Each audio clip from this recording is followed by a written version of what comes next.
વલસાડમાં પારડી તાલુકા પંચાયતના ઉમેદવારોએ ફોર્મ ભર્યું। નાણામંત્રી કનુભાઈ દેસાઈ સહિત ભાજપ આગેવાનો ઉપસ્થિત છે। પારડી તાલુકા પંચાયતની 22 બેઠકો પર ઉમેદવારોએ ફોર્મ ભર્યા।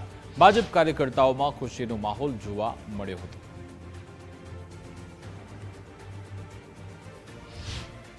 પંચાયત રાજ અને સ્થાનિક સ્વરાજ્યની ચૂંટણી એને મિની વિધાનસભાની ચૂંટણી કહેવામાં આવે છે અને સમગ્ર ગુજરાતમાં આજે અનેક તાલુકા પંચાયત અને જિલ્લા પંચાયતની ચૂંટણીની જાહેરાત થઈ છે। ત્યારે આજ અને કાલ એટલે શુક્ર અને શનિ 2 દિવસ ઉમેદવારોએ ઉમેદવારી પત્રકો ભરવાના છે। એમાં તેમણે ઉમેદવારી કરી છે। પાર્ટી પોતાની રીતે દરેક એનાલિસિસ કરીને ટિકિટ આપશે અને આપી છે।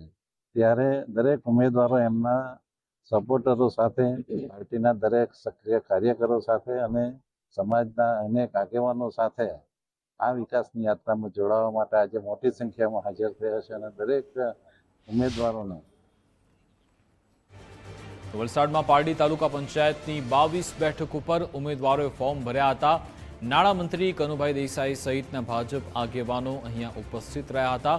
પારડી તાલુકા પંચાયતની 22 બેઠકો પર જ્યાં ભાજપના ઉમેદવારો આજે ફોર્મ ભરવા પહોંચ્યા, ભાજપ કાર્યકર્તાઓમાં ખુશીનો માહોલ જોવા મળ્યો અને જીતનો આશાવાદ પણ વ્યક્ત કર્યો હતો। ઢોલ નગારા સાથે અહીંયા ઉમેદવારી પત્રક ભરવા માટે ભાજપના કાર્યકર્તાઓ પહોંચ્યા હતા। જેમને ટિકિટ મળી છે તમામ અહીંયા પહોંચ્યા।